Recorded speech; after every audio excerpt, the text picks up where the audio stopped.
नमस्कार दोस्तों, आप सभी को पता ही होगा कि अभी हम डिस्कस करने वाले हैं कि कैसे नोट्स बनाएं। जैसे आप पढ़ते हैं तो कई बार बच्चे सामान्यतः ये पूछते हैं कि सर नोट्स कैसे बनाया जाए। और मैं तो पढ़ाते समय भी क्लास में बताता हूं कि देखो नोट्स जरूरी है। नोट्स क्यों जरूरी है? क्योंकि कई चीज़ें उसके पीछे होती हैं। परीक्षा के समय अगर आप यूजीसी नेट का ही देखो, चाहे यूनिट 1 देखो, चाहे पेपर 1 देखो, चाहे पेपर 2 देखो, दोनों ही स्थितियों में आप देखोगे कि 10-10 यूनिट है।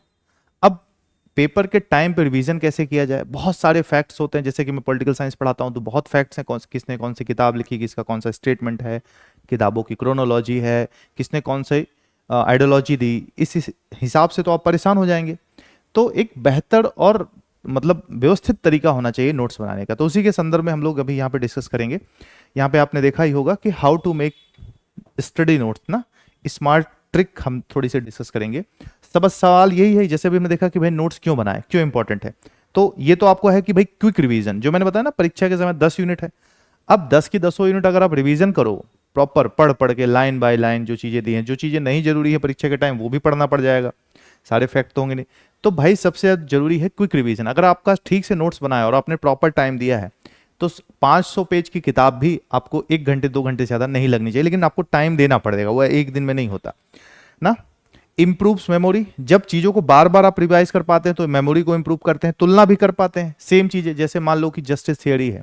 अब जस्टिस में हो सकता है रॉल्स ने कुछ बोला हो, प्लेटो ने कुछ बोला हो, अरिस्टोटल ने कुछ बोला हो, ठीक है। अब जैसे अगर आप देखो कि फंडामेंटल राइट्स में हम बोले कि आर्टिकल 21 ना, 86th अमेंडमेंट बच्चों के लिए 6 से 14 वर्ष। वहीं आप देखोगे आर्टिकल 45 भी कुछ ऐसा ही बोलता है। लेकिन जब आप कंपेयर करोगे, जल्दी जल्दी रिवीजन करोगे, 14 दिमाग में रहेगा, तभी आर्टिकल 45 भी कंपेयर कर पाओगे। तो ऐसे होता है, एक्टिव लर्निंग होगी, जल्दी जल्दी आप चीजों को कवर कर पाओगे, ठीक है। टाइम बचाएगा, एफिशिएंसी आएगी और बढ़िया से आप चीजों को कर पाओगे। तो आइए देखते हैं। पहले हमको ये समझना पड़ेगा नोट्स बनाने से पहले कि हम पढ़ क्या रहे हैं। रिसोर्सेस आपके राइट होने चाहिए ना। जैसे आप किसी की कोचिंग कर रहे हैं, कोई नोट्स पढ़ रहे हैं, तो आपका नोट्स बनाने का मतलब है कि आप उसी में पूरी तरह से लाए हो जाएंगे, अब वही आपको पढ़ना है। तो इसके लिए जो आप किताब, जो सोर्सेज हैं आपके रिसोर्सेज, वो इंपॉर्टेंट है कि आप सही तरीके से लें उसको। अब मान के चलिए कि आपको पढ़ना है पॉलिटी पढ़ना है, या कुछ भी पढ़ना है, कम्युनिकेशन पढ़ना है, या फिर आपको एप्टीट्यूड पढ़ना है। अब आपने किताब ही गलत उठा रखी, तो आपका सबसे पहला डिसीजन होना चाहिए कि आप सही जगह से पढ़ें। फिर वही तो आप नोट करोगे, उसी का तो रिवीजन करोगे। तो आपका सबसे पहला डिसीजन होना चाहिए एकदम कि सही चीज पढ़ना है। दूसरी बात जो आती है, keep it short and clear. यानी कि ये आपका कैसा होना चाहिए, छोटा संक्षिप्त होना चाहिए। नहीं तो फिर तो पूरी किताब ही अगर दोबारा आपने लिख दी तो क्या मतलब। और साफ साफ होना चाहिए ताकि नजर पड़ते ही समझ में आ जाए। इसको अभी मैं समझाऊंगा, अभी यहाँ पे देखिएगा, समझाऊंगा भाई, ठीक है। बुलेट पॉइंट्स वगैरह के माध्यम से होना चाहिए। अब यहाँ पे टेक्निक्स होती है कि भाई कितने प्रकार से नोट्स बनाए जाते हैं। बहुत से तरीके हैं, आप लोग बनाते भी होंगे। अभी कौन सी बेस्ट है वो मैं बताऊंगा। लेकिन यहाँ पे देखिए, एक तो होता है फ्लो चार्ट ना, विजुअल प्रोसेस के माध्यम से फ्लो चार्ट आप देखेंगे, इसमें कौन कौन सी शाखाएं हैं। माइंड मैप्स, ठीक है। और उसके बाद टेबल होता है ना। टेबल में क्या करते हैं हम लोग, जैसे मैं यहाँ पे थोड़ा सा समझा ही दे रहा हूँ। जैसे अगर आप देखो फ्लो चार्ट के माध्यम से, मान के आपने देखा कि भाई हम पार्ट 3 का बना रहे हैं कॉन्स्टिट्यूशन का, तो आप देखोगे इसमें क्या है, आर्टिकल 12 में आप देखोगे कि भाई स्टेट की डेफिनेशन दे रखी है ना। 13 में आपको देख रखा है कि नल एंड वाइड हो जाएंगे फंडामेंटल राइट्स, अगर वो अगेंस्ट है किसी भी लॉ वगैरह के हिसाब से, मतलब कोई भी लॉ अगेंस्ट है फंडामेंटल राइट्स वगैरह के। फिर वहां पे आप देखोगे ऐसे दे रखा है, ठीक है, कि 14 से 18 तक आप देखो राइट टू इक्वालिटी है। तो ये अपना तरीका है। माइंड मैप क्या होता है, इसको थोड़ा सा और डिटेल से यहाँ से करता चला जाएगा ना। फिर यहाँ पे उसके आर्टिकल्स वगैरह इसी तरह से होंगे। फिर इसके तहत क्या है, तो ये फ्लो चार्ट विधि है। टेबल विधि में क्या होता है, माइंड मैप पे अभी हम डिस्कस करेंगे। टेबल विधि क्या होती है, जैसे हमने देख लिया कि भाई आर्टिकल 12 है, आर्टिकल 12 में क्या चीज दी गई है, ऐसे टेबल बनाते हुए चलते हैं। फिर 13 है, या फिर इस हिसाब से हम बनाते हुए चलते हैं। तो एक टेबल खींचते हुए चलते हैं। और कलर कोडिंग क्या होता है, सामान्य तौर पे अगर किताबों से हम पढ़ रहे हैं तो किताबों पे हाईलाइट वगैरह कर देते हैं, तो ये कलर कोडिंग टेक्निक्स है। लेकिन सबसे बेस्ट कौन होती है और सबसे जल्दी रिवाइज कौन करेगी, वो चीज महत्वपूर्ण है यहाँ पे। तो यहाँ पे सबसे बड़ी चीज है कि जब हम नोट्स बनाएंगे तो सबसे इफेक्टिव जो टेक्निक्स होती है उनमें से, मतलब जो इफेक्टिव टेक्निक्स हैं उसमें से एक जो टेक्निक है वो आपकी कौन सी है, माइंड मैप की। देखो अगर माइंड मैप विधि में करें तो उसमें क्या होता है कि पूरा एक ही पेज पे पूरा टॉपिक लगभग आपका क्लियर होता है। लेकिन उस टॉपिक को क्लियर करने से पहले कुछ चीजों को आपको ध्यान में रखना पड़ेगा। पहले उसको 3 से 4 बार उस किताब से पढ़िए, बढ़िया से समझिए, और उसकी हेडिंग और ये सारी चीजों को क्लियर कीजिए जैसे कि इसमें बताया गया है। माइंड मैप विधि सबसे बेहतर होती है। उसके पहले सेपरेट आपके पास नोटबुक होना चाहिए, हेडिंग क्लियर होना चाहिए कि इसमें क्या क्या है, ये समझ में आना चाहिए। फिर आप इसको देखोगे कि हेडिंग क्लियर, जैसे मैं मान के चलिए कि मूल अधिकारों के फंडामेंटल राइट्स के नोट्स बनाने की बात करता हूं, ठीक है। तो फंडामेंटल राइट्स आप यहां पे बीच में लिखेंगे, मूल अधिकार या फंडामेंटल राइट। अब फंडामेंटल राइट्स में आप शुरू करेंगे, जो आपका, अगर आप बोलेंगे मेरा लेफ्ट आपका राइट, तो राइट हैंड से लिखेंगे, राइट से लेफ्ट मूव करेंगे, ये ऐसे चलेगा कि मतलब ये पहली होगी दूसरी होगी, इसी हिसाब से आप इसको लिखेंगे, ठीक है। तो आप ये लिख देंगे पहले इसको कैसे, आपने यहां पे लिख दिया कि पार्ट 3 में है, ठीक है, यहां पे लिख दिया ना, आर्टिकल कितने से कितने हैं ये लिख दिया। मान लीजिए आप ऐसे लिख देंगे, भाई यही तो है, ठीक है। ये क्या है, एब्सोल्यूट है या फिर निरपेक्ष है, तो नहीं, निरपेक्ष नहीं है ना, इस पे युक्ति युक्त तर्कसंगत तरीके से प्रतिबंध लगाया जा सकते हैं, रेस्ट्रिक्टेड है, रेस्ट्रिक्शन लगाया जा सकता है जरूरत पड़ने पे, ठीक है। मतलब डिटेल में आप अपने हिसाब से लिखिएगा, मैं बस लिख के आपको समझा रहा हूं। उसके हिसाब से आप देखेंगे कि भाई चलो ठीक है, अब आर्टिकल्स को मान लो इस तरह से आपने किया, कौन से हो सकते हैं, कौन सी स्थितियां हैं। आपने रेस्ट्रिक्शन के लिए भी यहाँ पे बता दिया कि देखो आर्टिकल 358 दे रखा है, जो 19 को ना, कि कहीं से हमारा वॉर चल रहा है या इंटरनल कोई प्रॉब्लम है उसके लिए, या फिर आर्टिकल 359 को हमने रख दिया कि भाई आर्टिकल 21 और 20 ये तो किसी भी हाल में निलंबित हो ही नहीं सकता, 44th अमेंडमेंट में इसको एक्ट किया गया था, अमेंड किया गया था। इसी प्रकार से हम यहाँ पे मान के चलो कि हमने ये कर दिया कि भाई चलो आर्टिकल, अब हम देखते हैं कि एक और जो अधिकार था आर्टिकल 31, जो राइट टू प्रॉपर्टी था ना, रिपील्ड है, कौन से 44वें संविधान संशोधन में इसको हटा दिया गया है।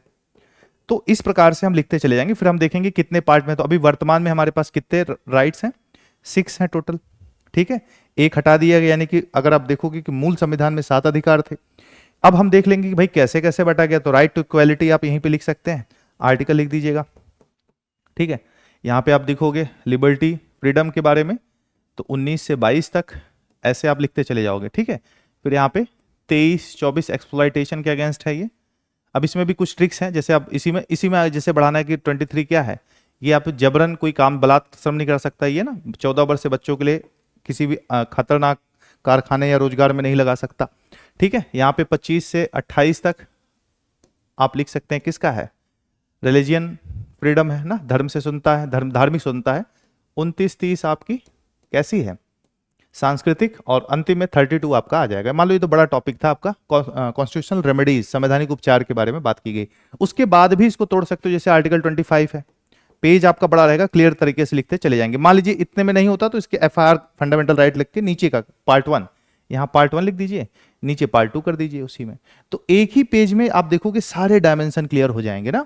25 में आप लिख दो कि भाई 25 में अपने व्यक्तिगत धर्म की बात की गई है, जो मन हो पूजा करो, पद्धति करो, व्रत रहो, उपवास रहो, प्रचार करो।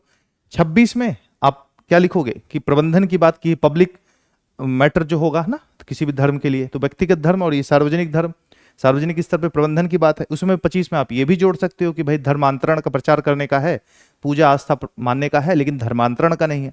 तो इसी में पॉइंट्स और भी आपके बनेंगे। तो ये एक पेज में फंडामेंटल राइट, ये 2 पेज में, क्योंकि टॉपिक बड़ा होता है, डिपेंड करता है, आपका ये तैयार हो जाएगा। लेकिन इसके लिए आपको पहले क्या होना चाहिए, एक एक हेडिंग क्लियर होना चाहिए। आपको ये पता होना चाहिए कि भाई कितने थे, क्या हैं ना, कि भाई किस भाग में है, सवाल होना चाहिए कितने आर्टिकल्स हैं, कोई रोक तो नहीं है ना, कोई हटाया तो नहीं गई, अभी कितने हैं, मूल संविधान में कितने थे, कितने भागों में बांटा जा सकता है। ये तब होगा जब आप उस टॉपिक को 2 से 4 बार, कोई भी टॉपिक हो, 2 से 4 बार 5 बार पढ़ के कॉन्सेप्ट क्लियर करके, एक एक हेडिंग, जैसे आप अगर आप देखोगे इंडेक्स देखते हो ना किताब की, वैसे इंडेक्स क्लियर होना चाहिए कि इसमें क्या क्या है, ये आप पहले लिख लीजिए। और वो जब क्या क्या है उसी क्या क्या में ये लिखोगे, कोई खासियत है तो आप जब इसको पढ़ लिए हो, तो मुझे नहीं लगता कि अगर अभी मैं आपसे पूछूं तो आप अभी क्विक रिवीजन इसका कर दोगे। तो ये नोट्स की सबसे आसान तकनीक है। अगर परीक्षा के टाइम पे इसको आप मुश्किल से अभी पढ़ना हो, 30 सेकंड के अंदर आप पूरा इसका रिवीजन कर लोगे ना। तो ये सारी चीजें होती है। लेकिन हेडिंग्स वगैरह क्या है, पूरे स्टडी नोट्स कैसे होने चाहिए, आपकी हेडिंग बहुत क्लियर होना चाहिए, एकदम क्लियर कि क्या है इसके अंदर, उसकी क्रोनोलॉजी व्यवस्थित होनी चाहिए ना। सारे नोट सेपरेट्स होने चाहिए, मिला नहीं पता लगा कोई हेडिंग किसी हेडिंग में मिला दे रहे हो ना। फॉर्मेटिंग आपकी सही होनी चाहिए। और सबसे बड़ी बात, नोट्स बना लेना बहादुरी नहीं है, पहली बात तो बनाना ही बहादुरी है। और बना लेने के बाद उसमें क्या है, आपको रिवाइज करना है, वीकली रिवाइज करना है। एटलीस्ट एक बार बनाने के बाद तुरंत करना है, लेकिन वीकली रिवाइज आपका होना चाहिए। और वीकली रिवाइज करने के बाद आपको टेस्ट लगाने हैं, ठीक है। आप मान के चलिए सबसे पहली चीज तो PYQs, प्रीवियस ईयर के जो क्वेश्चन है, और MCQs जो अदर प्रश्न है आप लगा रहे हैं। उसके बाद कुछ भी नया मिलता है तो उसी नोट्स में आप एक चार्ट के लिए थोड़ी सी जगह छोड़ दीजिएगा, ठीक है ना। आपको लैंडस्केप मोड में जैसे फोन लेते हो ना पूरा फुल वीडियो, ऐसे इस फॉर्मेट बनाना, आपको यहाँ पे जगह छोड़नी है। तो जो पॉइंट एक्स्ट्रा मिलेंगे उसको जोड़ते हुए भी चलना है, नहीं तो फिर नोट्स के बाद कुछ और पढ़ना बाकी रह जाएगा। और अगर क्वेश्चंस आप लगा रहे हैं और नोट नहीं कर रहे हैं तो भी समस्या है, तो आपको इसमें नोट्स ऐड करना है ना। समरीज हमें लगा देना है। कई बार मान के चलो ऐसा होता है कि मान के चलो ये पैराग्राफ में ही थोड़ी दिक्कत आ रही, तो कुछ नहीं करना, आपको ये लिखना है यहाँ पे साइड में पेज नंबर लिख देना है किताब का, पेज एंड पैरा नंबर लिख देना, यहाँ पे रेफरेंस दे देना आपको कि भैया पेज नंबर 25 पे पैरा नंबर 2 हमको पढ़ना है। यहाँ पे थोड़ी सी दिक्कत आ रही, इसको अगर हम कॉन्सेप्ट मान लो कि आपने बहुत शॉर्ट बना दिया, अब कॉन्सेप्ट समझ नहीं आ रहा, तो आप इसको ऐसे रेफरेंस लिख दोगे तो वो किताब खोल के आप वहां से पढ़ सकते हो। या हर चैप्टर में आप लिख सकते हो कि यहाँ पे ये पेज में ये नंबर में ये है, वहां पे हाईलाइट किए रहिए, ठीक है। तो जाके सीधा वहां पढ़ लीजिए, क्योंकि बहुत बड़ा नोट्स बना देंगे तो दिक्कत होगी ना, फिर तो किताब फिर से बन जाएगी। तो कुछ डिटेल में चीज है जो लगता है अभी याद है लेकिन बाद में भूल जाएंगे, तो उनके लिए होता है कि बाद में भूल जाएंगे तो जाके वही पैराग्राफ पढ़ लेंगे, उसको मार्कर से हाईलाइट कर दीजिए, ठीक है। तो ये सारी चीजें यहाँ पे इसको करते रहिए। कुछ यहाँ पे की टिप्स हैं आपको मैं दे दूं क्विक टिप्स में, नोट्स में अंतिम में, कि अपने खुद के वर्ड यूज कीजिए, किसी किताब के कहीं के नहीं, जो आपको समझ में आते हो, क्योंकि नोट्स अपनी समझ के लिए बनाए जाते हैं, ठीक है। उसके बाद ना अपने नोट्स को हमेशा साफ सुथरा रखें, उसमें गोंचे फोंचे ना इधर उधर नहीं करें, नहीं तो फिर आपको बाद में दिक्कत आएगी, रिवीजन करते समय आप खुद ही नहीं समझ पाएंगे। सिलेबस के अकॉर्डिंग होना चाहिए, ऐसा नहीं कि ज्ञान मिल रहा तो कुछ भी बनाए चलो। केसेस लिखने चालू कर दिए आपने फंडामेंटल राइट्स के कि भाई चलो सुप्रीम कोर्ट में ये, हाई कोर्ट में ये, जितना आपके अकॉर्डिंग जिस परीक्षा की आप तैयारी कर रहे हैं उस परीक्षा के हिसाब से होने चाहिए, उसमें आते हैं। डिजिटल नोट्स का आप यूज कर सकते हैं, आप जो भी पढ़ें उसको स्कैन कर लें, तो कहीं बैठे हैं तो फोन वगैरह में, कहीं गाड़ी में जा रहे हैं, मेट्रो में जा रहे हैं ना, खाली टाइम में, तो उसको फोन में रिवाइज कर सकते हैं। अगर टैबलेट वगैरह है तब तो क्या ही कहने ना। अब विजुअल डायग्राम्स वगैरह भी कुछ बनाने का प्रयास करें तो बेहतर होगा कहीं कहीं ना, और हमेशा अपडेट करते रहें, रिवीजन करते रहें। तो मेरे हिसाब से ये सबसे बेस्ट तरीका है माइंड मैप के हिसाब से। आप अपने तरीके को भी यूज कर सकते हैं, लेकिन अगर आपको दिक्कत आती है तो ये तरीका बेस्ट है और सबसे ज्यादा महत्वपूर्ण है नोट्स बनाना, और उससे भी ज्यादा महत्वपूर्ण है उसका रिवीजन करना। धन्यवाद।